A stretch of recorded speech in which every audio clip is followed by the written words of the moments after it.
என்ன டாபிக் பேசலாம் அப்படின்னு யோசித்தபோது எனக்கு வந்து எதுவும் சரியாக ஸ்ட்ரைக் ஆகலை. பட் என்னாச்சு, போன வாரம் நம்ம ஜெம்ஸ்லேருந்து ராஜேஷ் பிரதர் வந்து பேசினாங்க. எதுக்கும் நம்ம வந்து பயப்படக்கூடாது அப்படின்னு சொன்னாங்க. ஸோ அப்போ அதை பற்றியே நம்ம பேசலாமே. ஏன்னா மேக்ஸிமம் நம்ம எல்லாத்துக்குமே வந்து இப்போ நானே சில சமயம் பயந்தான் இருப்பேன், டென்ஷன். சரி, அப்போ ஏன் பயம் வருது அப்படின்னு பார்க்கணும். அது எப்படி அதெல்லாம் நம்ம வந்து வீக்னஸ் மேக்ஸிமம் வந்து நம்ம என்னென்னா சில இதில் நம்மளுடைய பலம் நம்ம இல்லை அப்படின்னோடனே சில பிரச்சனைகள் வரும்போது அதை விட்டு நம்ம எப்படி ஓவர் கம் பண்ணி நம்ம எப்பவுமே நம்மளுடைய ஓன் ஸ்ட்ரென்த்தை தான் நம்ம எப்பவுமே ரிலே ஆகிருப்போம். இப்போ பண பிரச்சனைனா ஓகே, இப்போ ஒரு ஏதோ பண்ணோன்னா ஓகே நம்மகிட்ட காசு இல்லை அப்படின்னு தான் யோசனை வரும். ஸோ இந்த மாதிரி எதுவுமே நம்மளை டிபெண்ட் பண்ணி நம்மளுடைய ஓன் ஸ்ட்ரென்த்தை வச்சு தான் நம்ம எதையுமே திங்க் பண்ணோம். ஒரு பிரச்சனைகளை போகும்போது நம்மளுக்கு பயம் வருது. அப்போ அதை வந்து நம்ம எப்படி இந்த மாதிரி ஓவர் கம் பண்ணலாம் அப்படின்னு பார்க்கும்போது, ஸோ நான் பைபிள்லேருந்து சில சில நிகழ்ச்சிகளை எடுத்து பேசலான் இருக்கேன். ஃபஸ்ட்டு வந்து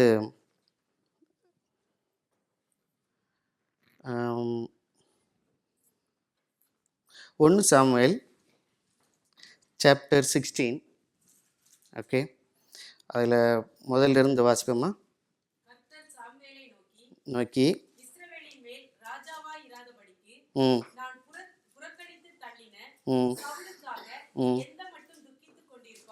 ஓகே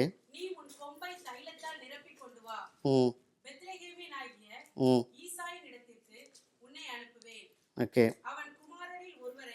நான் ராஜாவாக தெரிந்து கொண்டேன் என்றார். அதாவது வந்து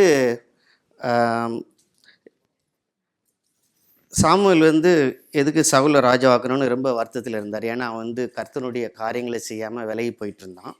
அப்போ அந்த மாதிரி இருக்கும்போது கர்த்தர் அவனுக்கு சொல்கிறார், நீ ஏன் வருத்தப்படுற, நான் வந்து இன்னொரு ஆளை தேர்ந்தெடுத்துட்டேன், நீ அவனை போய் வந்து இது அனாயிட்டிங் பண்ணு அப்படின்னு சொல்கிறாரு. அப்புறம் அது 2வது. அதற்கு சாமுவேல், நான் எப்படி போவேன், சவுல் இதை கேள்விப்பட்டால் என்னை கொன்று போடுவானே என்றான். அப்பொழுது கர்த்தர், நீ ஒரு காளையை கையோடே கொண்டு போய் கர்த்தருக்கு பலியிட வந்தேன் என்று சொல்லி ஈசாயை பலிவிருந்துக்கு அழைப்பாயாக. அப்பொழுது நீ செய்ய வேண்டியதை நான் உனக்கு அறிவிப்பேன், நான் உனக்கு சொல்லுகிறவனை அபிஷேகம் பண்ணுவாங்க என்றார். ஓகே, ஸோ ஆனால் இதே சாமுவேலுக்கு வந்து கர்த்தர் தான் சொல்கிறாருன்னு தெரியும். ஆனால் இருந்தாலும் அவன் இன்னும் வந்து பயந்தான் சவுலை கண்டு. சரி, இவன் வந்து எப்படியோ பயப்படுறான், இவன் என்ன பண்ணுறது அப்படின்ட்டு சரி கர்த்தரே இன்னொரு வழி கொடுக்குறாரு, ஒரு ஆல்டர்னேட்டிவ் அப்ரோச். சரி, நீ என்ன பண்ணு, நீ நான் சொல்கிற மாதிரி செய், பாட்டி கூப்பிட்ற மாதிரி இந்த மாதிரி கூப்பிட்டு நீ ஆசீர்வதி. அப்போ அவரே வழிகாட்டுறார், சரி நீ பயப்படாத, நீ போ அப்படின்னு சொல்லி. ஓகே, ஸோ அடுத்து சொன்னபடியே செய்து பெத்லெகேமுக்கு போனான். அப்பொழுது அவ்வூரின் மூப்பர் தத்தளிப்போடே அவனுக்கு எதிர்கொண்டு வந்து, நீர் வருகிறது சமாதானமா என்றார்கள். அதற்கு அவன், சமாதானம்தான், கர்த்தருக்கு பலியிட வந்தேன், நீங்கள் உங்களை பரிசுத்தம் பண்ணிக்கொண்டு என்னுடனே கூட பலிவிருந்துக்கு வாருங்கள் என்றான். மேலும் ஈசாயையும் அவன் குமாரரையும் பரிசுத்தம் பண்ணி அவர்களை பலிவிருந்துக்கு அழைத்தான். ஸோ இது வந்து பழைய ஏற்பாட்டு காலத்தில் எல்லாமே வந்து பார்த்திங்கன்னா ஒரு இடத்துக்கு வரும்போதே பரிசுத்தமாக வரணும் அப்படின்னு சொல்கிறாங்க. எல்லாம் பரிசுத்தம்னா பழைய ஏற்பாட்டில் வேறு. ஆனால் இப்போ புது ஏற்பாட்டில் வந்து பரிசுத்தங்கிறது நம்ம குளிச்சுட்டு வர்றதில்லை. நம்ம சண்டையெல்லாம் எந்திரிச்சோடனே சர்ச்சை பார்த்து வந்துடுறோம். வெளியில் உள்ள சுத்தம் கிடையாது, எல்லாம் வந்து இப்போ உள்ள ஒரு மன சுத்தம் தான் எல்லாமே முக்கியம். ஓகே, அதுக்காக நான் குளிக்க வேண்டாம்னு சொல்லவில்லை. என்ன சொல்ல வரேன்னா, கர்த்தர் பார்க்குறது நம்மளுடைய உள்ளத்தான் பார்க்குறாரே தவிர வெளியில் உள்ளதையோ மற்றதையோ வந்து அவர் பார்க்கறது இல்லை. ஸோ மனுஷங்களுடைய பார்வை வேறு, அவருடைய பார்வை வேறு, அவ்வளோதான். ஓகே. அவர்கள் வந்தபோது அவன் எலியாபை பார்த்த உடனே, கர்த்தரால் அபிஷேகம் பண்ணப்படுபவன் இவன் தானாக்கும் என்றான். ஓகே, இப்போ வந்து என்னாச்சுன்னா, இப்போ டேவிட் கூட வந்து அவங்க பிரதர்ஸ் அவனோட சேர்த்து 8 பேர் பைபிளில் இருக்குது. ஸோ ஒவ்வொருத்தராக அவர் வந்து கூப்பிட்டு வந்து அவங்க அப்பா காட்டுறாரு. இந்த ஐயா என் பையன், அவன் பேர் என்ன பேர், எலியா. சரி, இவனை பார்த்த உடனே இவனை வந்து எப்படி ஆசிரிப்பான், இவன் தான் வந்து கிங்காக வரதுக்கு சான்ஸாக இருக்குது. நம்ம உலகத்தில் என்ன நினைக்கிறோம், எப்பவுமே கிங்னோடனே ஒரு பெரிய பயங்கர படை வீரர் மாதிரி இருக்கணும். அப்படி இருந்தால் தான், ஏன்னா உலகம் அப்படி தான் பார்க்கும். அதான் இயற்கை. அதுவும் அந்த ஓல்டன் டேஸில் வந்து கிங்ஸ்னால் அதுக்கு வந்து அவர் பயங்கர பயிற்சி செஞ்சு எல்லாம் போரில் வந்து பயங்கரமாக அந்த இதெல்லாம் பண்ணி வெற்றி வீரனாக இருந்தால் தான் கிங் ஆக முடியும். சும்மா சாதாரணமாக எல்லாரும் போய் கிங் ஆகிட முடியாது. ஸோ அப்போ பார்த்தோன்னே இப்போ இவங்கெல்லாம் யார் அப்படின்னு இவங்க அந்த ஒரு 3 பேர் வரும். நீங்கள் அதை படிச்சிங்கன்னா அதுக்கு அடுத்து ஓகே அந்த 7 படிங்க. கர்த்தர் சாம்வேலை நோக்கி, நீ இவனுடைய முகத்தையும் இவனுடைய சரீர வளர்ச்சியையும் பார்க்க வேண்டாம். நான் இவனை புறக்கணித்தேன். மனுஷன் பார்க்கிறபடி நான் பாரேன். மனுஷன் முகத்தை பார்ப்பான், கர்த்தரோ இருதயத்தை பார்க்கிறார் என்றார். ஓகே, அதுக்கடுத்து அப்பொழுது ஈசாய் அபினதாபை அழைத்து அவனை சாம்பேலுக்கு முன்பாக கடந்து போக பண்ணினான். அவன் இவனையும் கர்த்தர் தெரிந்து கொள்ளவில்லை என்றான். அப்புறம் ஈசாய் சம்மாவையும் கடந்து போக பண்ணான். அவன் இவனையும் கர்த்தர் தெரிந்து கொள்ளவில்லை என்றான். இப்படி ஈசாய் தன் குமாரரில் 7 பேரை சாம்பேலுக்கு முன்பாக கடந்து போக பண்ணினான். சரி, இப்போ இந்த 3 பேரை பற்றி நமக்கு வந்து நீங்கள் அடுத்த சாப்டர், இப்போ சாப்டர் 17 எடுத்து பார்த்தீங்கன்னா, சாப்டர் 17 வந்து 13 படிங்க. ஈசாயினுடைய 3 மூத்த குமாரர் சவுலோட கூட யுத்தத்திற்கு போயிருந்தார்கள். யுத்தத்திற்கு போயிருந்த அவனுடைய 3 குமாரரில் மூத்தவனுக்கு எலியாப் என்றும், 2ஆம் குமாரனுக்கு அபினதாப் என்றும், 3ஆம் குமாரனுக்கு சம்மா என்றும் பேர். இவங்க 3 பேரும் போர் வீரர்கள். நீங்கள் பார்த்தீங்கன்னா அவங்க வந்து அதுக்குன்னே பயிற்சி செஞ்சுக்கிட்டு இருந்தவங்க. ஸோ இதே மாதிரி இப்போ ஒரு அப்பா வந்து இப்போ நம்ம வீட்டுக்கே வராங்கன்னு வச்சுக்கோங்களேன். ஓகே, இந்த மாதிரி ஒரு சுச்சுவேஷனில் இருந்தால் நம்ம என்ன நினைப்போம்? நல்ல ஸ்ட்ராங்காக இருக்க பையனை தான் நினைப்போம். இவனை தான் கிங்காக எடுப்பார், இவனை தான் கிங்கா. உலகமே வந்து அப்படி தான் பார்த்துட்டே இருக்கு. இவனை எடுப்பார், இவனை வரிசையாக அனுப்பிட்டே இருக்கான். 7 பேர் அனுப்பிட்டான். ஆனால் பார்த்தீங்கன்னா அவங்க கர்த்தர் வந்து இவங்களை யாரையுமே தேர்ந்தெடுக்கலை. ஏன்னா நம்ம பலசாலிங்கிற யாரையுமே கர்த்தர் தேர்ந்தெடுக்கலை. ஓகே, அடுத்து படிங்க. உன் பிள்ளைகள் இவ்வளவுதானா என்று ஈசாயை கேட்டான். அதற்கு அவன், இன்னும் எல்லாருக்கும் இளையவன் ஒருவன் இருக்கிறான், அவன் ஆடுகளை மேய்த்து கொண்டிருக்கிறான் என்றான்.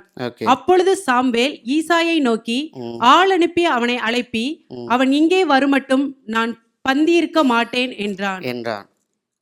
ஓகே, ஆள் அனுப்பி அவனை அழைப்பித்தான். அவன் சிவந்த மேனியும் அழகிய கண்களும் நல்ல ரூபம் உள்ளவனுமாயிருந்தான். அப்பொழுது கர்த்தர், இவன்தான், நீ எழுந்து இவனை அபிஷேகம் பண்ணு என்றார். ஓகே, ஸோ இவனை வந்து அபிஷேகம் பண்ணியாச்சு. இப்போ பண்ணோடனே இவன் மறுபடியும் என்ன பண்ணான்? மறுபடியும் வந்து பழைய மாதிரி ஆடு மேய்க்கே போயிட்டான். இப்போ நம்மளாம் என்ன நினைப்போம்? ஒருத்தர் வந்து இப்போ சும்மா ஒரு பதவி கெடுக்கிற மாதிரி வருதுன்னு வச்சுக்கோங்களேன். இப்போ நம்ம ஊர்லலாம் பாலிட்டிஷியன் அந்த மாதிரி ரொம்ப பண்ணுவாங்க. சும்மா ஒருத்தரை ஒரு வட்ட செயலாளர் அடுத்த மாதம் இல்லை அடுத்த வருஷத்துலேருந்து ஆரம்பிக்க போகிறான்னு சும்மா இப்போ சொன்னாலே போதும், ஒன்றே நன்றி அறிவிப்பு என்ன, ஒரு போஸ்டர் என்ன, பயங்கர ஒரு கலைவரம், ஒரு பயங்கர இதாக இருக்கும். இப்போ இதை நம்மளை மாதிரி ஆளை வந்து இப்போ நீ தான் வந்து ஒரு அரசனாக வருவ அப்படின்னு சொன்னால் நம்மளாம் ஒன்று ஆடு மேய்க்கிறது எவன் போவான் அப்படின்றோம். அதெல்லாம் விட்டுட்டு நம்ம வீட்டில் உட்காந்து ஜாலியாக இருப்பான். அவன் பாட்டு சொல்ல, நான் அடுத்து கிங் ஆக போகிறேன், நீ அந்த மாதிரி கவனிங்கயா அப்படிமா. ஏன்னா நம்ம எப்போவுமே அப்படி தான். இதே மாதிரி தான் நம்ம வாழ்க்கையிலேயே சில சமயம் வந்து நம்மளுக்கு வந்து ஆசீர்வாதம். இப்போ நம்ம வந்து ப்ரொஃபஸி வருதுன்னு வச்சுக்கோங்களேன். ஓகே, நீ வந்து உனக்கு நல்ல ப்ரொமோஷன் கிடச்சி நல்ல வேலைக்கு போவ அப்படின்னு இருக்கும்.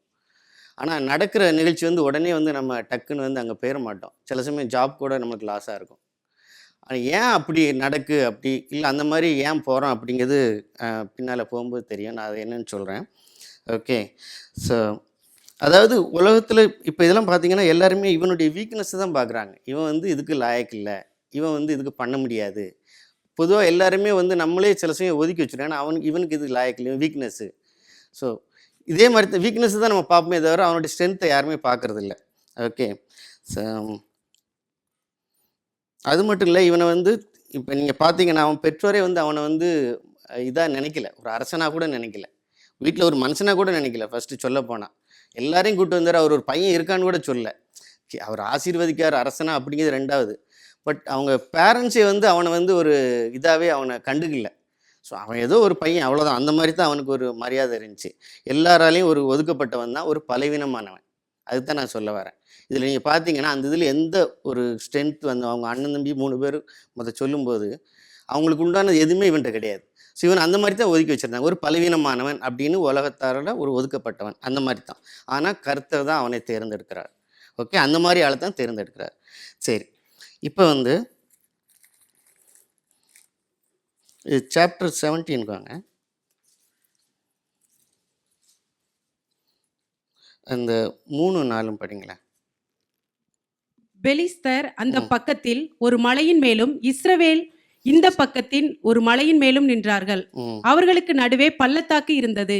அப்பொழுது காத் ஊரானாகிய கோலியாத் என்னும் பேருள்ள ஒரு வீரன் பெலிஸ்தரின் பாளையத்திலிருந்து புறப்பட்டு வந்து நடுவே நிற்பான். அவன் உயரம் 6 முழமும் 1 ஜானுமாம். ஓகே, இப்போ வந்து இது வார் வந்துடுது இஸ்ரேலுக்கும் பெலிஸ்தியருக்கும். இதில் பார்த்தீங்கன்னா கோலியாத்தை பற்றி சொல்லியிருக்கு. வந்து 9 feet 9 inch, ஆல்மோஸ்ட் 10 feet மாதிரி. நீங்கள் இதில் பார்த்தீங்கன்னா அவன் வந்து கவசம் அணிஞ்சு நிற்கிறது, அந்த இதெல்லாம் பார்த்தோன்னா ஒரு பெரிய ஒரு அசுரன் மாதிரி. அவன் வந்து அந்த காலத்தில் வந்து எல்லாமே வந்து கைட்டு தான் சண்டை போடுறது, இந்த மாதிரி கண் அடிக்கிற வேலைலாம் கிடையாது. ஸோ அவன் வந்தானா யாருமே எதிர்த்து நிற்க முடியாது. இப்போ எல்லாரும் இப்போ பிரச்சனை என்ன பார்க்குறாங்க, அவன் மற்றவங்களாம் என்ன நினைக்கிறது, நம்மளுக்கு ஸ்ட்ரென்த் இல்லை, அவன் மூலம் மோத முடியாது, ஏன்னா அவன் ஹைட்டு வெயிட்டு மற்றதெல்லாம் பார்க்குறோம், நம்ம வந்து ஆளுக்கு இதே கிடையாது அப்படின்னு தான் நினைக்கிறாங்க. ஓகே, ஸோ ஈவன் சில சமயம் சொல்லப்போனால் ஒரு ஒரு பெரிய ஆளை நம்ம எப்பவும் எதுக்கும்போது என்ன சொல்லுவாங்க, ஒரு இப்போ உள்ள டேர்மே அந்த மாதிரி தான் வரும். கோலியாத் வெர்சஸ் டேவிட்னு தான் எதுவுமே சொல்லுவாங்க. அந்த ஒரு டேர்மே வந்துருச்சு. இப்போ ஏதோ ஒரு நம்ம இப்போ நம்மளால் முடியாத காரியத்தை நம்ம எடுத்து பண்ணுறோம், இல்லை முடியாத ஒரு பெரிய கம்பெனி எடுத்து நம்ம போராடுறோம் அப்படின்னாலே அது கோலியாத் வெர்சஸ் டேவிட், அந்த மாதிரி ஒரு அக்ரோனியம் இப்போ எல்லோரும் யூஸ் பண்ண ஆரம்பிச்சிட்டாங்க. சரி, இப்போ அடுத்தது 8th இருந்து படிங்களேன். அவன் வந்து நின்று இஸ்ரவேல் சேனைகளை பார்த்து சத்தமிட்டு, நீங்கள் யுத்தத்திற்கு அணிவகுத்து நிற்கிறது என்ன? நான் பெலிஸ்தன் அல்லவா? நீங்கள் சவுலின் சேவகர் அல்லவா? உங்களில் ஒருவனை தெரிந்து கொள்ளுங்கள், அவன் என்னிடத்தில் வரட்டும். ஓகே, அவன் என்னோட யுத்தம் பண்ணவும் என்னை கொல்லவும் சமர்த்தனானால் நான் உங்களுக்கு வேலைக்காரராய் இருப்போம். நான் அவனை ஜெயித்து அவனை கொல்வேனானால் நீங்கள் எங்களுக்கு வேலைக்காரராய் இருந்து எங்களை சேவிக்க வேண்டும் என்று சொல்லி, பின்னும் இந்த பெலிஸ்தன், நான் இன்றைய தினம் இஸ்ரவேலுடைய சேனைகளில் நிந்தித்தேன், நான் ஒருவரோடு ஒருவர் யுத்தம் பண்ண ஒருவனை விடுங்கள் என்று சொல்லிக் கொண்டு வருவான். இவன் டெய்லி வந்து ஒரு, அதாவது என்னென்னா ஒரு டாண்டிங் பண்ணுறது, ஒருத்தனை வந்து அப்படி வந்து ஒரு நம்மளே இருக்குன்னு வச்சுங்களேன், வந்து ஒன்றையால் ஒன்றும் முடியாது, நான் இத்தனை பேர் இப்போ ஒரு வார் நடக்கும்போது அவன் வந்து அப்படி வந்து ஒரு குக்கரி சொல்லிக்கிட்டு இருக்கான். மற்றவங்ககிட்ட பயம் வருது. அது எப்படி பயம் உண்டாக்குறான்னு, நான் வந்து இத்தனை பேரை கொண்டுட்டான்டா, எவன்டா எனக்கு எதிர்த்து நிற்கிறான், ஒருத்தனும் எனக்கு எதிரியே கிடையாது. ஏன்னா அவன் உருவத்தை பார்த்தோன்னே எல்லாரும் பயந்து ஓடுறான், வேற எதுவும் பார்க்கல, எல்லாரும் பார்க்குறதுன்னா உருவம். அவன் நீங்கள் அந்த இதை பார்த்தீங்கன்னா எப்படி கவசம் போட்டு நின்னான்னு நீங்கள் இமேஜின் பண்ணி பார்த்தீங்களா, ஒரு 10 feetனா 2 building ஹைட்டுக்கு வந்துடும். ஓகே, அப்படி நிற்கிறவனை பார்த்துட்டு அவன் இத்தனை பேர் நான் கொன்னேன் அப்படின்னு டெய்லி வந்து சொல்லிட்டு போயிட்டு இருக்கான். இப்போ இந்த வாரம் நடந்துட்டு இருக்கும்போது வந்து சொல்லும்போது இவங்க அடுத்த சைடு இருக்கவங்க பயந்து நடுங்குறானுங்க. ஈவன் கிங்கே போக மாட்டான், அங்கே போகிறதுக்கே பயப்படுறான், எவனும் போகிறதுக்கு பயப்படுறான். இப்போ எல்லாரும் என்னென்னா பிரச்சனைன்னு வரும்போது அவங்க ஓன் ஸ்ட்ரென்த்தை தான் பார்க்குறாங்க. இப்போ யாருமே வந்து கர்த்தரை வச்சு நம்ம இதை வின் பண்ணணும் அப்படின்னு நினைக்கவே இல்லை. நீங்கள் பார்த்தீங்கன்னா இதே மாதிரி தான் நம்மளும் சில சமயம் என்ன பண்ணுவோம், நம்முடைய ஓன் ஸ்ட்ரென்த் தான் எப்பவுமே வந்து ரிலே பண்ணியிருப்போம். எந்த பிரச்சனை வந்தாலும் ஓகே நம்மளால் இதை பண்ண முடியுமா முடியாதா, ஏன்னா நம்மகிட்ட அந்த அளவுக்கு வசதி இல்லை அந்த அளவுக்கு நம்மளுக்கு படிப்பு இல்லை அந்த அளவுக்கு நம்மளுக்கு சில சமயம் இப்போ இந்த சில பைபிள் ரிலேட்டடாக பண்ணால் கூட நம்மளுக்கு பைபிள் நாலேஜ் இல்லை, நம்ம தொடர்றதே இல்லை, அது கொஞ்சம் கூட ஒரு ஸ்டெப் எடுக்கிறது இல்லை. அதுக்கு தான் நான் சொல்ல வரேன். இப்போ நீங்கள் இது 16 ரீட் பண்ணுங்கள். அந்த பெலிஸ்தன் காலையிலும் மாலையிலும் 40 நாள் வந்து வந்து நிற்பான். எத்தனை நாள்? 40 நாள் வந்து டார்ச்சர் பண்ணிட்டு இருக்கான். அடுத்து ஈசாய் தன் குமாரனாகிய தாவீதை நோக்கி, உன் சகோதரருக்கு இந்த ஒரு மரக்கால் வறுத்த பயிற்றையும் இந்த 10 அப்பங்களையும் எடுத்துக்கொண்டு. ஓகே, ஸோ அதாவது வந்து அவங்க வந்து அவனுடைய அண்ணன் தம்பியெல்லாம் அங்கே வாரில் இருக்காங்க, சரி நீ போய் பார்த்துட்டு வான்னு இவன் அனுப்புகிறான், அவங்க அப்பா அனுப்புகிறார். ஓகே, இப்போ வந்து ஜம்ப் பண்ணிடுங்க 23க்கு வாங்க. அவன் இவர்களோட பேசிக்கொண்டு இருக்கையில், இதோ காத்வூரானாகிய கோலியாத் என்னும் பேருள்ள அந்த பெலிஸ்த வீரன் பெலிஸ்தரின் சேனைகளில் இருந்து எழும்பி வந்து நின்று முன் சொன்ன வார்த்தைகளையே சொன்னான். அதை தாவீது கேட்டான். அடுத்து இஸ்ரவேலர் எல்லாரும் அந்த மனுஷனை காணும் போது மிகவும் பயப்பட்டு அவன் முகத்துக்கு விலகி ஓடி போவார்கள். எல்லாருமே இப்ப பாக்குறது வந்து இந்த மாதிரி ஒரு பிரச்சனை வரும்போது எல்லாரும் பாக்குறது என்னன்னா, அவன் பயங்கர ஸ்ட்ராங், அவன் ஏன்னா எல்லாரும் அவன் ஓன் ஸ்ட்ரென்த் தான் பார்த்து நம்மளால முடியாதுன்ட்டு எல்லாம் அவனை கண்டோன்னே ஓடுறான், நிற்க கூட இல்லை, யாருமே அந்த இடத்துல நிற்கல, எல்லாரும் தப்பிச்சு ஓடுறான். அடுத்து 25 படி. அந்நேரத்திலே இஸ்ரவேலர் வந்து நிற்கிற அந்த மனுஷனை கண்டீர்களா? இஸ்ரவேலை நிந்திக்க வந்து நிற்கிறான். இவனை கொல்லுகிறவன் எவனோ அவனை ராஜா மிகவும் ஐஸ்வர்யவானாக்கி அவனுக்கு தம்முடைய குமாரத்தியை தந்து. சரி சரி, என்ன 32 இருந்து படிங்களேன். தாவீது சவுலை நோக்கி, இவன் நிமித்தம் ஒருவனுடைய இருதயமும் கலங்க வேண்டியதில்லை. உம்முடைய அடியானாகிய நான் போய் இந்த பெலிஸ்தனோட யுத்தம் பண்ணுவேன் என்றான். இப்ப இவன் என்ன சொல்றான்? எல்லாரும் இப்படி பயந்து ஓடுறத பார்த்துட்டு இவன் வந்து எப்படி ஸ்ட்ரென்த்தானவன்னு இப்போ முதல்ல படித்தோம். அவன் வீட்டிலே எவனும் மதிக்கலை. அவன் வீட்டில் இருக்கான்னு கூட எவனும் சொல்ல. அவங்க அப்பாவே இவன் இருக்கானா அப்படிங்கிறத கூட கணக்கில் சேர்க்கல. ஒருவேளை அதிகம் பிள்ளைங்கனால மறந்துட்டானா என்னன்னு தெரியல. பட் ஆனால் வந்து அவன் எல்லாரையும் கிங்குன்னு ஒவ்வொருத்தனா காட்டினவன் இவனை மட்டும் இவனை பற்றி அவன் யோசிக்கவே இல்லை. ஏன்னா இவன் வந்து சின்ன பையன் இல்லை, இவன் ஹைட்டும் கிடையாது, பெரிய வாருக்குள்ள அந்த பயிற்சியும் கிடையாது, சும்மா ஆடு மேய்க்கிறான் அப்படின்னு தான் ஒதுக்கி வச்சுருந்தானுங்க. ஆனால் அவன் போய் இவ்வளோ பேர் எல்லாரும் எவனுமே அந்த முன்னாடி படித்தோம், அவனை பார்த்தோன்னே எல்லாரும் ஓடனான். எவனும் எதிர்த்து கூட நிற்கலை, சும்மா கூட நிற்கலை, திரும்பி பார்க்காம ஓடிக்கிட்டே தான் இருந்தானுங்க. ஆனால் இவன் போய் என்ன சொல்கிறான்? நான் பண்ணுறேன், நான் போரிடுறேன், நான் அவனை வெல்றேங்க. அதாவது உலகத்தால் அவன் சொந்த அப்பனாலே வந்து அவன் ஒதுக்கப்பட்டவன், ஒரு பலவீனமானவன் அப்படின்னு முத்திரை குத்தி ஸ்டாம்ப் போட்டு அனுப்பி வச்சவன் அவன் தான் வந்து இப்போ நிற்கிறான். அவன் எப்படி அவனுக்கு அந்த தைரியம் வந்துச்சு? அதுதான் முக்கியம். சரி படிங்க, 33 படிங்க.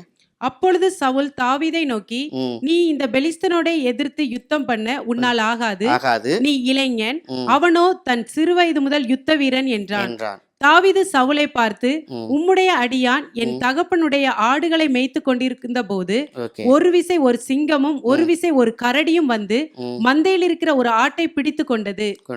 நான் அதை தொடர்ந்து போய் அதை அடித்து அதை அதன் வாய்க்கு தப்புவித்தேன். அது என் மேல் பாய்ந்த போது நான் அதன் தாடியை பிடித்து அதை அடித்து கொன்று போட்டேன். அந்த சிங்கத்தையும் அந்த கரடியையும் உம்முடைய அடியானாகிய நான் கொன்றேன்.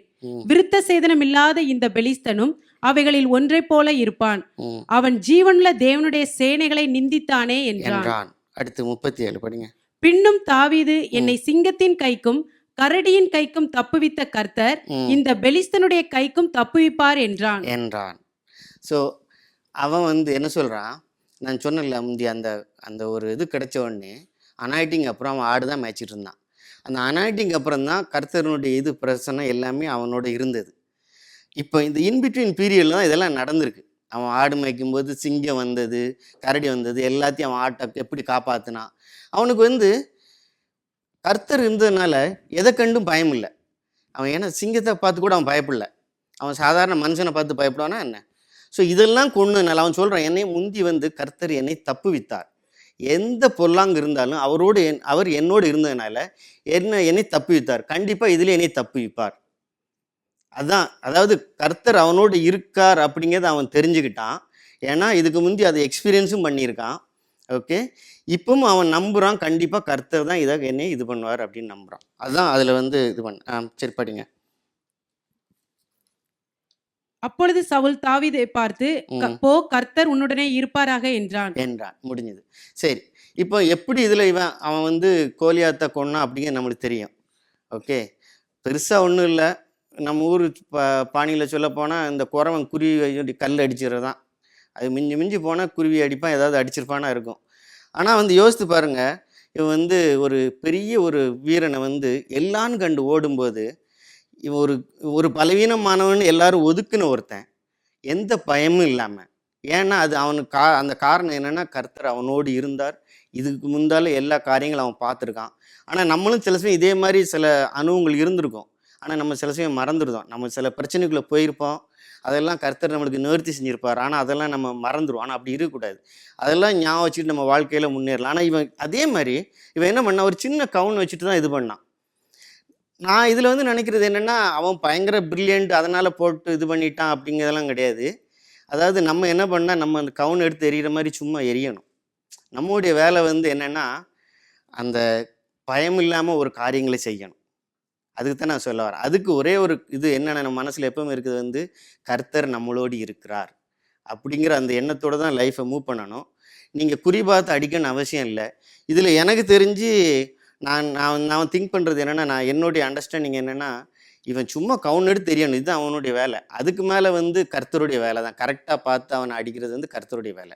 அதே மாதிரி நம்ம எந்த காரியங்கள் நம்ம பயத்தில் இருக்கும்போதோ நம்ம ஓன் ஸ்ட்ரென்த்தை நம்ம ரிலே பண்ணி இருக்குன்னு அவசியமே இல்லை. நீ கர்த்தர் இருக்கிறார், நம்ம இதுக்கு முந்தைய நம்மளை காப்பாற்றிருக்கார், நம்மளை எல்லாம் பண்ணியிருக்காருன்னு தெரியும் போது நீங்கள் ஒரு ஸ்டெப் எடுத்து வைக்கணும். அதுதான் முக்கியம். பயப்படாமல் ஒரு ஸ்டெப் எடுத்து வைங்க. கர்த்தர் நம்மளோடு இருக்கிறார். இவன் சொன்ன மாதிரி கவுன் எடுத்து வீசுங்க. அது எங்கே போய் படுங்கிறதுல நீங்கள் கவலையப்படாதீங்க. கண்டிப்பாக வந்து அது எங்கே படணுமோ அங்கே பட்டுரும். அது கர்த்தர் செய்வார். உங்களுடைய வேலை வந்து பயம் இல்லாமல் போகிறது, வேறு ஒன்றுமே இல்லை. இது ஏன் நான் இதை சொல்கிறேன்னா, இப்போ நீங்கள் இதில் பார்த்தீங்கன்னா சில சமயம் நம்மளுமே இதே மாதிரி சில ப்ராஃபஸிலாம் வரும். ஆனால் நம்ம அதுக்கு அடுத்து நம்ம போகிறதெல்லாம் ரொம்ப டவுன்ஹில்லாக போகும், ரொம்ப ஒஸ்ட்டான பீரியடுக்கு போவோம். அதெல்லாம் வந்து நான் நினைக்கிறது என்னைய பொறுத்தவரை எப்படி இந்த பீரியடில் வந்து இப்போ டேவிட்டுக்கு வந்து ஒரு பீரியட் கிடச்சி அந்த காட்டுக்குள்ளேருந்து அந்த பயத்தை போக்குனான். அந்த ஏன்னா எல்லாத்துக்குமே பிரச்சனைங்க பயந்தானே தவிர வேற ஒன்றுமே இல்லை, திறமை ஒன்றும் கிடையாது. எல்லாருமே பயந்தான் ஒன்றாங்க. அந்த பயத்தை போக்குறதுக்கு வந்து கர்த்தர் அவனுக்கு வழி செஞ்சார். அதே மாதிரி நம்மளுக்கு வந்து ஏதாவது ஒரு எக்ஸ்பீரியன்ஸ் இருக்கும், கண்டிப்பாக இருக்கும். ஆனால் அது அவர் சொன்னது கண்டிப்பாக அந்த காரியங்கள் நடக்கும். அதனால் நம்ம எதை கண்டு பயப்படணும்னு அவசியமே இல்லை. அப்படிங்கிறதான் நான் உங்கள்கிட்ட வந்து அதை சொல்லக்கூடியதாக இருக்குது. இது வந்து எப்பவுமே நம்ம வந்து கர்த்தர் நம்மளோடு இருக்கிறார் நினச்சி நம்ம காரியம் செஞ்சோம்னா கண்டிப்பாக ஜெயம்தான் உண்டு. நம்ம பலவீனம் எல்லாம் வந்து நம்ம பலனாக மாறும். ஓகே, அதில் வந்து எல்லாருமே உடனே அதுக்கடிச்சு சொல்கிறாங்க, ஆஹா டேவிட் வந்து அடிச்சிட்டான் அப்படின்னு பயங்கரமாக புகழ்கிறாங்க. பட் ஆனால் அது வந்து டேவிட்டோட இது இல்லை. அவனுடைய இது என்ன, பயம் இல்லாமல் போகிறது தான். கர்த்தர் என்னோடு இருக்கிறார் அப்படின்னு கவுனு வீசுறது அவனுடைய வேலை. மற்ற வேலையெல்லாம் கர்த்தர் பண்ணுறது. ஓகே, இன்னொரு ஒரு காரியங்களை பற்றி இதில் எனக்கு ஒரு சின்ன ஒரு எக்ஸாம்பிள் சொல்லலான் இருக்கேன். ஒரு டெஸ்டிமோனி மாதிரி சொல்லப்போனால் என்னாச்சுன்னா, பட் இதுக்கு ரிலேட்டடாக இருக்குன்னு நினைக்கிறேன். அதாவது வந்து நான் லீட்ஸில் இருந்தேன் முந்தி, ஃபஸ்ட்டு இங்கே கிடையாது. அங்கே வந்து அவ்வளோவா காஸ்ட் ஆஃப் லிவிங் மொத்தமே கிடையாது, சொல்லப்போனால் நத்திங் தான் சொல்லலாம். இங்கே வாடகை கொடுக்குறது, அங்கே லைஃபே லீட் பண்ணிடலாம். வாடகை கொடுத்து கவுன்சில் டேக்ஸ் பே பண்ணி ஊர் உலகம்லாம் முடித்து ஹோட்டல்லையும் சாப்பிட்டு கொஞ்சம் பாக்கெட் மணி இருக்கும். எல்லாம் ட்ராவல் எல்லாம் கொடுத்து எல்லாம் போனால் கூட, பஸ்ஸில் போய் நீங்கள் ஃப்ளைட்டில் போனால் கூட ஒன்றும் அவ்வளோ எக்ஸ்பென்ஸ் வராது. லீட்ஸுக்கு போனவங்களுக்கு தெரியும், இருந்தவங்களுக்கு தெரியும். ஓகே, அப்போ அங்கே இருந்துட்டு எனக்கு வந்து நான் இங்கே வந்து 5 இயர்ஸுக்கு மேலே ஆகுது. அப்போ அங்கேருந்து இங்கே எனக்கு ஜாப் கிடச்சி வந்து நான் லண்டன் போகலாம் அப்படின்னு ஒரு போகிறதுக்கு பிளான் பண்ணி கடைசி நாள் அப்போ அங்கே ஒரு மலையாள பாஸ்டர் அவங்க சர்ச்சுக்கு நாங்கள் போவோம். அவங்கள ப்ரேயர் பண்ண கூப்பிட்டுருந்தோம். அவங்க வீட்டுக்கு வந்தாங்க. அப்போ அவங்களோட இன்னொரு அங்கிளும் சும்மா தான் வந்திருந்தாங்க. அவங்க தெரிஞ்சவங்க அவங்களோட ஒன்றா வந்தாங்க. சரி ப்ரேயர் பண்ண வரோம்ட்டு. அப்போ அந்த அங்கிள் வந்து எங்களுக்கு வந்து வந்தோடனே ப்ரேயர் பண்ணும்போது அவர் சொன்னார், தம்பி நீ வந்து அவருக்கு லண்டன் லைஃப்பை பற்றியும் தெரியாது, ஓரளவு சும்மா தெரியும், அவர் அதை பற்றி இது கிடையாது. ஆனால் அவர் ப்ரேயர் பண்ணிட்டு சொன்னார், நீ வந்து லண்டன் போகிறதுனால எக்ஸ்பென்சிவ்னு நினைக்காத. ஓகே, நீ எவ்வளோ கஷ்டத்தில் இருந்தாலும் வந்து உனக்கு வந்து மற்றவங்களுக்கு இருந்தாலும் கர்த்தர் உனக்கு அந்த மாதிரி ஒன்றும் வராமல் பண்ணுவார். உனக்கு பிரச்சனைன்னு வரும்போது உனக்கு முடியலையே அப்படிங்கும்போது எப்படியே பூரே பிச்சுக்கிட்டா உனக்கு காசு வந்துடும், நீ கவலைப்படாத, ஃபைனான்ஸை நினச்சி நீ இருக்க வேண்டாம், நீ போ அப்படின்னு அவர் வந்து ஒரு வார்த்தை சொன்னார். பட் ஆனால் சொல்லப்போனால் எனக்கு அந்த மாதிரி ரொம்ப இன்சிடென்ட் நடந்திருக்கு. நான் வந்து ஃபஸ்ட்டு இப்போ 2-3 கம்பெனி மாறிட்டேன். ஒரு கம்பெனியில் இருக்கும்போது இந்த மாதிரி பிஆர் வரும்போது சரி கொஞ்சம் எக்ஸ்பென்ஸ் ரொம்ப தேவைப்படுமா அப்படிலாம் யோசிச்சுட்டு இருந்தேன். ஏதாவது லோன் போடலாமா, அது பண்ணலாமா, இப்படி பல பிரச்சனைகள் இருந்துச்சு. ஆனால் அப்படி போயிட்டு இருக்கும்போது என்னுடைய அந்த கம்பெனி வந்து கொஞ்சம் பிரச்சனையாகி கொஞ்சம் பாலிசி சேஞ்ச் பண்ணிவிட்டு அவங்க என்ன பண்ணிட்டாங்க, இந்தியா அல்லது சைனாவில் போய், அவங்க யூஎஸ் கம்பெனி ஆக்சுவலாக, இந்தியா என்ற சைனா தான் வந்து டெவலப்பிங்காக இருக்குது, யூரோப் மார்க்கெட் வந்து சேச்சுரேட் ஆயிடுச்சு அப்படின்ட்டு அவங்க வந்து க்ளோஸ் பண்ண போகிறாங்க. ஓகே, வைண்டிங் அப் ப்ராசஸ் சொல்லிட்டு அவங்க திடீர்னு நோட்டீஸ் கொடுத்துட்டான், வைண்ட் அப் பண்ணுறோம், இங்கே எல்லோரும் வேறு கம்பெனி பார்த்துக்கோங்க அப்படின்னு. அடாடா, பிஆர் வாங்கும்போது இவ்வளோ பிரச்சனையா அப்படின்ட்டு என்ன பண்ணலாம் அப்படின்னு யோசிச்சுட்டே இருந்தேன். ஆனால் பார்த்திங்கன்னா அதில் நடந்தது ஒரு இது என்னென்னா, சும்மா மூடுறது மட்டும் இல்லை, மூடும்போது காசு கொடுத்து அனுப்பினான். ஓகே, ஒரு 2 மந்த்ஸுக்குள்ளே காசு, 1.5 மந்த்ஸ் சாலிடாக அவங்களுக்கு வந்து ஒரு மாதம் பார்த்தீங்கன்னா ஒரு 3 மாதம் சம்பளம் இந்த மாதிரி இருக்கும், 2 மாதம் 3 மாதம் சம்பளம் இந்த மாதிரி. உண்மைக்கு வந்து ஒரு ஆச்சரியம் தான். நம்ம நினைப்போம் ஜாப் போச்சுன்னு தான் நினைப்போம். ஆனால் காசும் கொடுத்து ஓகே நம்மளை வெளியே போச்சு. அது மட்டும் இல்லை, எனக்கு அடுத்து இமீடியட்டாக ஒரு 1 or 2 மந்த்ஸ் வேறு ஒரு ஒர்க் கிடச்சிது அந்த மாதிரி. ஸோ எது நம்மளுக்கு தேவையோ அந்தந்த சமயத்தில் கரெக்டாக கிடைக்கும். நம்ம கையில் எவ்வளோ தான் இருந்து செலவழித்தாலுமே ஓகே நம்ம பவர் பண்ணி செலவழிப்போம், அது வரைக்கும் ஓடிக்கிட்டே இருக்கும். அதுக்கடுத்து முடியலைங்கும்போது அவர் வந்து கரெக்டாக கொடுப்பார். அதனால் நம்மளுக்கு வந்து எந்த பிரச்சனைகள் நீங்கள் நினைக்கல, நம்ம பிரச்சனைகளை போகிறோம் ஒன்றும் இல்லை அப்படின்னு நம்மளால் நம்ம ஸ்ட்ரென்த் வச்சு நம்ம பண்ண முடியும்னு நினச்சிக்கினா முடியாது. ஆனால் கண்டிப்பாக கர்த்தர் வந்து அதுக்கு ஒரு வழியை காட்டுவார் அப்படின்னு தான் சொல்ல வரேன். ஓகே, சரி, இன்னொரு ஒரு இன்சிடெண்ட்டும் நான் உங்கள்கிட்ட பகிர்ந்துக்கலான் இருக்கேன். டேனியல் சாப்டருக்கு வாங்க. டேனியலில் வந்து ஃபஸ்ட்டு. நான் அதுக்கு முந்தி என்ன சொல்கிறேன்னா, எல்லாருமே வந்து இப்போ நம்ம பார்த்தோம்னா டேனியலை பற்றி பயங்கரமாக புக் எழுதுகிற அளவுக்கு கூட பெருசாக இருக்குது. ஆனால் அவங்களுடைய அந்த ஃப்ரெண்ட்ஸு 3 பேரை பற்றி பெருசாக இருக்காது. கொஞ்சம் ஒரு இன்சிடெண்ட்டில் தான் இருக்கும். ஓகே. அந்த சாத்ராக், மேஷாக், அந்த ஆபத்நேகோவை பற்றி பெருசாக இருக்காது. எல்லாம் இவங்க 4 பேரும் எப்படி போகிறாங்கங்க பற்றி நான் இதை பற்றி ஒரு இன்சிடெண்ட் இருக்குது. அதை எப்படி அவங்க வந்து இது பண்ணுறாங்க, அவங்ககிட்ட நம்ம கற்றுக்கிற வேண்டியது என்ன அப்படிங்கிறத சொல்ல வரேன். சாப்டர் 1ல் வந்து 3லேருந்து ரீட் பண்ணுங்களேன். அப்பொழுது இஸ்ரவேல் புத்திரருக்குள்ளே ராஜ குலத்தார்களிலும் துறை மக்களிலும் யாதொரு மாசும் இல்லாதவர்களும் அழகானவர்களும் சகல ஞானத்திலும் தேறினவர்களும் அறிவில் சிறந்தவர்களும் கல்வியில் நிபுணரும் ராஜாவின் அரமனையிலே சேவிக்க திறமையுள்ளவர்களுமாகிய சில வாலிபரை கொண்டு வரவும் அவர்களுக்கு கல்தேயரில் எழுத்தையும் பாஷையும் கற்றுக் கொடுக்கவும் ராஜா தன் பிரதானிகளின் தலைவனாகிய அஸ்பேனாசுக்கு கற்பித்தான். ராஜா தான் உண்ணும் போஜனத்திலேயும் தான் குடிக்கும் திராட்சரசத்திலேயும் தினம் ஒரு பங்கை அவர்களுக்கு நியமித்து அவர்களை 3 வருஷம் வளர்க்கவும் அதன் முடிவிலே அவர்கள் ராஜாவுக்கு முன்பாக நிற்கும்படி செய்யவும் கட்டளையிட்டான். அவர்களுக்குள் யூதா புத்திரராகிய தானியேல், அனனியா, மீஷாவேல், அசரியா என்பவர்கள் இருந்தார்கள். ஓகே. ஸோ இவங்க வந்து ஒரு டேலண்டட் பீப்புள் எடுத்து ஒரு ட்ரைனிங் கொடுத்து அவங்களுக்கு அரசனுக்கு உண்டான அந்த சாப்பாடு வகைகள்லாம் கொடுத்து, அதாவது இப்போ உள்ள நம்ம ஊரில் இந்தியாவில் இருக்க பார்த்தா அந்த ஐஎஃப்எஸ் ஐஏஎஸ் ஆஃபீஸருங்க மாதிரி இங்கே வந்து எப்படின்னு எனக்கு தெரியல, இங்கே எப்படி பண்ணுவாங்கன்னு. ஓகே. ஹோம் ஆஃபீஸில் வேலை ஆகிற மாதிரின்னு வச்சுக்கிற வேண்டியதான். ஓகே. இல்லை மினிஸ்ட்ரி ஆஃப் எக்ஸ்டர்னல் அஃபேர்ஸில் ஒர்க் பண்ணுற மாதிரி. ஸோ இவங்க ஒரு நல்ல ஒரு டேலண்டட், எல்லாருமே டேலண்டட் பீப்புள். இந்த 4 பேரில் யாருமே ஏன்னா அவன் ஐடென்டிஃபை பண்ணது அந்த மாதிரி தான். எந்த மாசற்ற அந்த மாதிரி ஒரு இளைஞர்கள், ஒரு நல்ல ஒரு வாலிபர்களை இந்த 4 பேரை எடுத்து இவங்களுக்கு ட்ரைனிங் கொடுக்குறான். அடுத்து படிங்க. தானியேலுக்கு பெல்தெஷத்சார் என்றும், அனனியாவுக்கு ஷாத்ராக் என்றும், மீஷாவேலுக்கு மேஷாக் என்றும், அசரியாவுக்கு ஆபேத்நேகோ என்றும் மறுபெயரிட்டான்.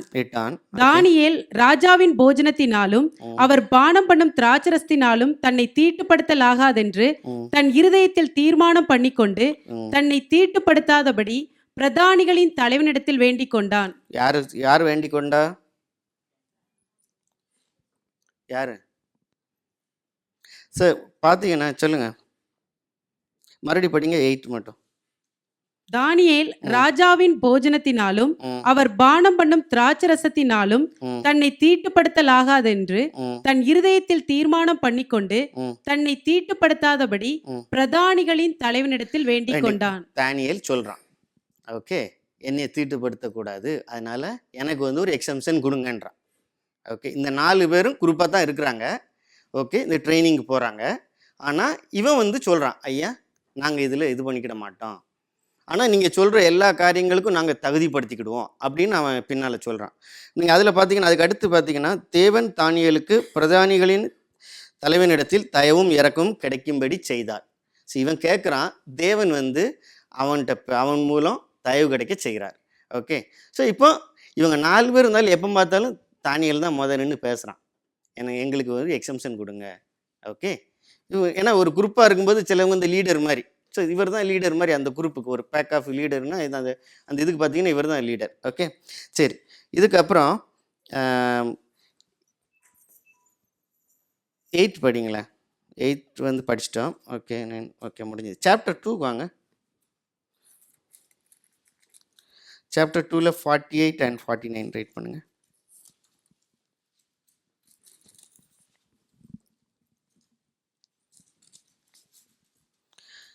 பின்பு ராஜா தானியேலை பெரியவனாக்கி அவனுக்கு அநேகம் சிறந்த வெகுமதிகளை கொடுத்து அவனை பாபிலோன் மாகாணம் முழுவதுக்கும் அதிபதியாகவும் பாபிலோனில் உள்ள சகல ஞானிகளின் மேலும் பிரதான அதிகாரியாகவும் நியமித்தான். தானியேல் ராஜாவை வேண்டிக் கொண்டதின் பேரில் அவன் ஷாத்ராக்கையும் மேஷாக்கையும் ஆபேத்நேகோவையும் பாபிலோன் மாகாணத்துக்கு காரியங்களை விசாரிக்கும்படி வைத்தான். ஓகே. ஸோ இவன் அந்த ஒரு ராஜா அந்த கனவு காண்கிறார். அது யாருக்கும் விளக்கம் இது தெரியலை. தானியேல் வந்து விளக்குறான். இப்போ நீங்கள் இப்போ வரைக்கும் பார்த்தீங்கன்னா இருக்கையில் டேலண்டட் ஃபெலோ எவன் தான் என்னதான் இருந்தாலுமே பயங்கர லீடர் வந்து பார்த்தீங்கன்னா தானியேல் தான். ஓகே. விளக்குறான். எல்லாம் சொன்னதுனால ராஜா வந்து இம்ப்ரெஸ் ஆகிறாரு. இவனுக்கு வந்து ஒரு கவர்னர் போஸ்ட் மாதிரி ஒரு பெரிய ஒரு ஸ்டேட்டுக்கே கொடுத்து எல்லாத்தையும் பார்க்குறப்ப நீயே பார்த்துக்கோயான்றாரு. ஒன்று அவன் சும்மா இருக்கவன், நம்ம அவன் ஃப்ரெண்ட்ஸ் 3 பேர் இருக்கானுங்க அப்படின்ட்டு இவங்களுக்கு ஏதாவது கொடுங்க, போகிற போக்கில் இவங்களுக்கு கொடுங்க. இப்போ நீங்கள் பார்த்தீங்கன்னா இவங்க இவங்க இவங்க 3 பேருக்குமே பெருசாக எதுவுமே கிடைக்கல அந்த இது வரைக்கும். ஓகே, எப்போவுமே இவங்க எல்லாம் நீங்கள் பார்த்தோன்னே நம்ம தெரியும் இவனை டிபெண்ட் பண்ணி இருக்கிற மாதிரியே தோணும். எல்லாம் கிடைச்சதுமே இவங்க மூலம் தான் கிடைச்ச மாதிரியே தோணும். ஓகே, இது மாதிரி தான் சில சமயம் நம்ம லைஃப்பும் இருக்கும்.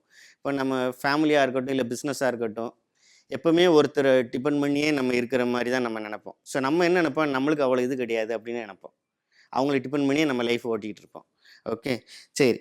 இப்போ சாப்டர் இது 3க்கு வாங்க. 4லேருந்து 6 கொஞ்சம் படிங்க.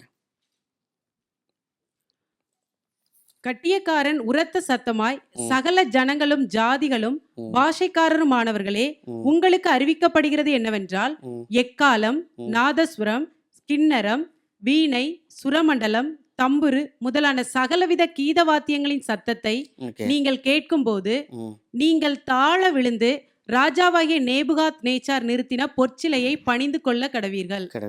ஓகே, எவனாகிலும் தாழ விழுந்து அதை பணிந்து கொள்ளாமற் போனால் அவன் அந்நேரமே எரிகிற அக்கினி சூளையின் நடுவிலே போடப்படுவான் என்றான். அதாவது அவன் என்ன சொல்றான், நான் இந்த மாதிரி ஸ்டாச்சு வைப்பேன், இந்த மாதிரி மியூசிக்கெல்லாம் இன்ஸ்ட்ருமெண்ட்லாம் இது பண்ணும், எல்லாரும் வந்து கீழே விழுந்து வணங்கணும், தலை குனிந்து வணங்கணும் அப்படின்னு தான் அவன் ஒரு கட்டளை போட்டான். அப்படி இல்லைன்னா பனிஷ்மெண்ட் சொல்லிட்டான், உன்னைய வந்து எரிய நெருப்பில் போட்டு சாகடிச்சிருவேன்ட்டான். ஓகே, சரி. இப்போ அதில் 12 படிங்க. பாபிலோன் மாகாணத்தின் காரியங்களை விசாரிக்கும்படி நீர் ஏற்படுத்தின ஷாத்ராக், மேஷாக், ஆபேத்நேகோ என்னும் யூதரான மனுஷர் இருக்கிறார்களே, அவர்கள் ராஜாவாகிய உம்மை மதிக்கவில்லை, அவர்கள் உம்முடைய தேவர்களுக்கு ஆராதனை செய்யாமலும் நீர் நிறுத்தின பொற்சிலையை பணிந்து கொள்ளாமலும் இருக்கிறார்கள் என்றார்கள். அப்பொழுது நேபுகாத் நேச்சார் உக்கிர கோபம் கொண்டு ஷாத்ராக்கையும் மேஷாக்கையும் ஆபேத்நேகோவையும் அழைத்து கொண்டு வரும்படி கட்டளையிட்டான். அவர்கள் அந்த புருஷரை ராஜாவின் சமூகத்தில் கொண்டு வந்து விட்டபோது நேபுகாத் நேச்சார் அவர்களை நோக்கி, ஷாத்ராக், மேஷாக், ஆபேத்நேகோ என்பவர்களே, நீங்கள் என் தேவர்களுக்கு ஆராதனை செய்யாமலும் நான் நிறுத்தின பொற்சிலையை பணிந்து கொள்ளாமலும் இருந்தது மெய்தானா? ஓகே, இப்போதும் எக்காலம், நாகசுரம், கிண்ணரம், வீணை, சுரமண்டலம், தம்புரு முதலான சகலவித கீத வாத்தியங்களின் சத்தத்தையும் நீங்கள் கேட்கும்போது தாழ விழுந்து நான் பண்ணி வைத்த சிலையை பணிந்து கொள்ள ஆயத்தமாய் இருந்தால் நல்லது. பணிந்து கொள்ளாதிருந்தீர்களாகில் அந்நேரமே எரிகிற அக்கினி சூளையின் நடுவிலே போடப்படுவீர்கள் என்றான். ஓகே, அதுக்கு அடுத்தது படிங்க. 16. ஷாத்ராக், மேஷாக், ஆபேத்நேகோ என்பவர்கள் ராஜாவை நோக்கி, நேபுகாத் நேச்சாரே, இந்த காரியத்தை குறித்து உமக்கு உத்தரவு சொல்ல எங்களுக்கு அவசியமில்லை. நாங்கள் ஆராதிக்கிற எங்கள் தேவன் எங்களை தப்புவிக்க வல்லவராய் இருக்கிறார். அவர் எரிகிற அக்கினி சூளைக்கும் ராஜாவாகிய உம்முடைய கைக்கும் நீங்களாக்கி விடுவிப்பார். இப்ப இங்க பாருங்க, இப்ப நம்மளே இருந்தோம்னு வச்சுக்கலாம், இந்த மாதிரி ஒரு சிச்சுவேஷன் இருக்கும்போது நம்ம வந்து நம்ம வணங்கவும் மாட்டோம், ஏன்னா நம்ம கர்த்தருக்கு அடிபணிந்து இருக்குன்னு நினைக்கிறோம். இப்போ இந்த ஒரு இந்த சுச்சுவேஷனில் வந்து டேனியல் இல்லை. ஓகே, இப்போ நம்ம குரூப்பில் ஒரு லீடர் மாதிரி இருந்தார். அவர் இருந்தால் எல்லாம் நம்மளை பார்த்துக்கிடுவான். அவர் பெரிய கவர்னராகவும் இருக்கான், எப்படியா கிங்கிட்ட பேசி என்னத்தையா பண்ணிடுவான் இல்லையா? சரி, நானும் அந்த மாதிரி ஒரு சுச்சுவேஷன் யோசித்தேன். இப்போ நம்ம இருந்தானா என்ன பண்ணியிருப்போம், போட்டு அந்த ஆளை திட்டியிருப்போம். ஏன் இவன் வேற போயிட்டான், இருந்தான்னா ஏதாவது நம்மளை காப்பாற்றிருப்பான், அரசன்ட்டு ஏதாவது பேசியிருப்பான், இல்லை ஏதாவது இதுக்கு ஒரு எக்ஸம்ஷன் ஏதாவது வாங்கியிருப்பான். நம்ம அது மாதிரி தான் நம்ம தோணும். நம்ம பிரச்சனை வரும்போது நம்ம என்ன பண்ணுறோம், ஐயோ அவன் இருந்தால் நம்மளை வந்து இது பண்ணியிருப்பானே, இல்லை இவன் இருந்தால் பண்ணியிருப்பானே, இல்லை நம்ம இன்னொருத்தட்ட ஹெல்ப் கேட்டிருக்கலாமே. வாழ்க்கையில் எல்லாத்துக்குமே அப்படி பண்ண முடியாது. எல்லாமே எல்லோரும் வந்து பண்ணவும் முடியாது, எல்லோரும் இருக்கவும் முடியாது. ஓகே, நான் இதுக்கு ஏன் சொல்கிறேன்னா, நம்ம சில சமயம் வந்து அந்த கம்ஃபர்ட் ஜோன்லேயே இருந்துக்கிறோம். ஒரு பிரச்சனைன்னு வரும்போது ஓகே, ஐயோ அவன் இருந்தால் எல்லாத்தையும் அவன் பண்ணியிருப்பான், இல்லை ஒரு நாள் தான் இருந்திருக்க மாட்டான், ஆனால் அன்னைக்கு நம்மளால் மேனேஜ் பண்ண முடியாது. நம்மளுக்கு வந்து உடனே பயம் வந்துடும். ஓகே, எல்லாத்துக்குமே நம்மளுக்கு பயம் வந்துடும். ஸோ இந்த இடத்துல வந்து இவன் வந்து ராஜாவை எதிர்த்து பேசுகிறான். எந்த பெரிய இதுவும் கிடையாது, இவன் ஒரு ராஜாவும் கிடையாது, பயப்பில்ல. ஏன் பயப்பில்ல அப்படின்னா, அந்த அடுத்ததுல அவன் சொன்னது என்னன்னு படிங்க மறுபடி. நாங்கள் ஆராதிக்கிற எங்கள் தேவன் எங்களை தப்புவிக்க வல்லவராய் இருக்கிறார். அவர் எரிகிற அக்கினி சூளைக்கும் ராஜாவாகிய உம்முடைய கைக்கும் நீங்களாக்கி விடுவிப்பார். ஓகே, அவன் சொன்னது ஒரே ஒரு காரணம், ஏன்னா தேவன் என்னோடு இருக்கிறார். அந்த ஒன்று தான். என்னோடு இருக்கிறார், கண்டிப்பாக என்னை வந்து தப்புவிப்பார் அப்படிங்கிறது அவனுடைய இது நம்பிக்கை. அதுதான் அவனை வந்து காப்பாத்துச்சு. சரியா? அடுத்து படிங்க. விடுவிக்காமற் போனாலும் நாங்கள் உம்முடைய தேவர்களுக்கு ஆராதனை செய்வதும் இல்லை, நீர் நிறுத்தின பொற்சிலையை பணிந்து கொள்வதும் இல்லை என்கிறது. சரி, ஓகே. 25க்கு வாங்களேன். அதற்கு அவன், இதோ 4 பேர் விடுதலையாய் அக்கினியின் நடுவிலே உலாவுகிறதை காண்கிறேன், அவர்களுக்கு ஒரு சேதமும் இல்லை, 4ஆம் ஆளின் சாயல் தேவபுத்திரனுக்கு ஒப்பாய் இருக்கிறது என்றான். ஓகே.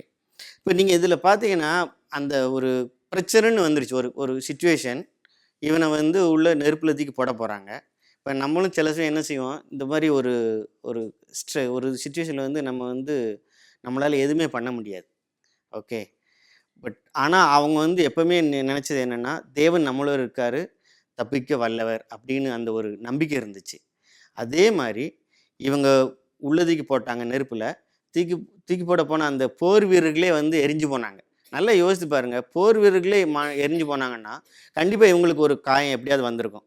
இவன் எப்போன்னு சொன்னானோ இதுக்கு முந்தி அந்த ஃபயருக்கு போகிறதுக்கு முந்தைய பக்கத்திலே தேவன் என்னை தப்புவிக்க வல்லவர் அப்படின்னு சொன்ன மாத்திரத்தில் அந்த ஒரு வேர்டு தான். அந்த சொன்ன வேர்டிலிருந்து, அந்த வார்த்தையிலிருந்து தேவன் அவனோடே இருந்தார். ஓகே. ஏன்னா ஃபயருக்கு தீட்டு போகிறவன் வந்து எரிஞ்சு போயிட்டான். இவன் மேலே கொஞ்சம் கூட படாமல் இருந்திருக்காரு. யோசித்து பாருங்க. ஆனால் எதுவுமே இல்லை, உள்ள தூக்கி போட்டாச்சு. ஆனால் பார்க்குறான், நேபுகாத்நேச்சர் பார்க்குறான், அங்கே 4 பேர் நிற்கிறான். ஒருத்தன் இல்லை, 3 பேர் இல்லை, 4 பேர் இருக்கான். யாரு அப்படின்னு. அப்போ அவன் சொல்கிறான், அவன் கண்ணு தெரியுது, தேவனை பார்க்கிறேன். நல்லா யோசித்து பாரு. இதில் வந்து பார்த்தீங்கன்னா இவ்வளவு பிரச்சனை இருந்தாலும் இப்போ அவங்க ஒருத்தர் டேனியல் இல்லை, அந்த மாதிரி ஒரு சுச்சுவேஷன். ஏன்னா இதுக்கு முந்தி பார்த்தீங்கன்னா அவன் ஒரு லீடர் மாதிரி. ஆனால் அவன் வந்து அவங்க யாருக்கும் பயப்படல, அதுக்காக பயப்படல, அதுக்காக அவங்க பயந்து போகல. ஓகே. அவங்களுக்கு தெரியும் கர்த்தர் நம்மளோடு இருக்கிறார், நம்மளை தப்புவிக்க வல்லவர். அதே தான் நான் சொல்கிறேன். உங்களுக்கு எந்த பிரச்சனைனாலும் கர்த்தர் என்னோடு இருக்கிறார், கண்டிப்பாக என்னை தப்புவிப்பார். இதில் இன்னொன்று நீங்கள் பார்த்தீங்கன்னா, ஈவன் டேனியல் கூட அந்த கர்த்தரை என்கவுண்டர் பண்ண அந்த நிகழ்ச்சி இருந்துச்சான்னு தெரியல. இப்போ ராஜா அந்த உள்ள தீக்குள்ளே போட்ட மாத்திரத்தில் 4 பேரை பார்க்குறான், தேவனையும் பார்க்குறான். அப்போ கண்டிப்பாக அவங்க 3 பேரும் பார்த்துருப்பாங்க, அந்த என்கவுண்டர் இருந்திருக்கும். பைபிளில் போடலை. பட் நான் என்ன சொல்கிறேன், இப்போ வெளியிலேருந்து ஒருத்தருக்கு தெரியுது, கண்டிப்பாக நான் உள்ளே இருந்த ஃபயருக்குள்ளே இருந்து எனக்கும் தெரிஞ்சிருக்கும். இப்போ அந்த ஒரு என்கவுண்டர் அவனுக்கு கிடச்சிருக்கு. அதே ஒரு பெரிய ஒரு பாக்கியம் தான் இல்லையா? ஸோ இது மட்டும் இன்னொன்று ஒரு காரணம் என்னென்னா, போன வாரம் நான் இதை முடிச்சுட்டு நான் அதை சொல்கிறேன். சங்கீதம் 40 போன வாரம் நம்ம அருணேஷ் வந்து இப்போ ஒர்ஷிப் பண்ணும்போது ரீட் பண்ணான். அது 1 and 2 அதை கொஞ்சம் ரீட் பண்ணுங்களா மறுபடியும். கர்த்தருக்காக பொறுமையுடன் காத்திருந்தேன், அவர் என்னிடமாய் சாய்ந்து என் கூப்பிடுதலை கேட்டார். பயங்கரமான குழியிலும் உளையான சேற்றிலும் இருந்து என்னை தூக்கி எடுத்து என் கால்களை கண்மலையின் மேல் நிறுத்தினார். அவ்வளவுதான். ஸோ தாவீது சொல்றான், இது பழைய ஏற்பாடு காலத்துல. ஓகே. என்னோடு இருக்கிறார், எது சாஞ்சு, அதுல என்ன மறுபடியும் படிங்க. கர்த்தருக்காக பொறுமையுடன் காத்திருந்தேன், அவர் என்னிடமாய் சாய்ந்து. ஓகே. அதாவது அவன் மேல சாய்ந்து இருக்கிறார், அந்த அளவுக்கு ஒரு ரிலேஷன்ஷிப். ஓகே. வேற ஒன்றும் இல்லை. அவர் வந்து தூக்கி நான் எவ்வளோ பள்ளத்தில் விழுந்தாலும் என்னை தூக்கி நிறுத்துவார், என்னை கண்மலை மேல் நிறுத்துவார். அதுதான், வேற ஒன்றும் இல்லை. அவனுடைய இது என்னன்னா, கர்த்தர் என்னோடு இருக்கிறார், என்னை எந்த விதத்திலும் என்னை உள்ளே போய் எதுலையும் அழிஞ்சு விடவோ இல்லை தவறி விடவோ என்னை விட மாட்டார். அதே தான், வேற ஒன்றும் இல்லை. நீங்கள் பார்த்தீங்கன்னா இது மட்டும் ஏன் சொல்கிறேன் அப்படின்னா, தேவன் நம்மளுக்காக ஜீசஸ் கிறிஸ்ட் இங்கே அனுப்புதும் சரி, அவராக தான் கீழே அனுப்புனார். நம்ம அவரை தேடி போகல. நம்ம பாவங்களை நீக்க எல்லாத்துக்கும் அவரை தான் கீழே அனுப்பினார். ஓகே. ஈவன் ஜீசஸ் இங்கே இந்த பூமியில் இருக்க மட்டும் யாருமே இப்போ எல்லாரும் ஒவ்வொரு இன்சிடென்ட் நீங்கள் பார்த்துருப்பீங்க, ஹீலிங் எல்லாத்துக்குமே இவர் கூப்பிட்டு வரும்போது அவர் தான் எல்லாத்துக்கும் நம்மளை தேடி வந்திருக்கார். ஒவ்வொரு இன்சிடென்ட் அவர் தேடி தான் போயிருக்காரு. அவர் சொல்லலை இங்கே உட்காந்துக்கிட்டு ஓகே என் வீட்டுக்கு கூட்டிகிட்டு வா, நான் எங்கேயும் வரமாட்டேன், இங்கே கூட்டிகிட்டு வான்னு சொன்னதே கிடையாது. கர்த்தர் எப்பவுமே ரெடியாக இருக்கார். ஓகே. நான் இதுலேருந்து என்ன சொல்ல வரேன்னா, அவர் நம்ம தோளில் சாஞ்சிக்கிற அந்த ஒரு ரிலேஷன்ஷிப் கொண்டு வரணும். நம்ம ஃபீல் நம்ம புரிஞ்சுது, நம்ம கர்த்தர் என்னோடு இருக்கிறார் அப்படிங்கிற ஒரு நம்பிக்கை இருந்து நம்ம ஒரு காரியங்களை செஞ்சோம்னா எந்த காலத்துலையும் எதுக்கும் பயப்பட வேண்டாம். டேவிட் மாதிரி நம்ம சும்மா ஒரு ஸ்டெப் மூவ் பண்ணணும், கவுன் எடுத்து வீசணும், மற்றபடி எல்லாம் கர்த்தருடைய காரியங்கள் தான் அப்படின்னு சொல்லி இதோட முடிக்கிறேன். ஆமீன். இந்த கொடுத்த வாய்ப்புக்கு நன்றி.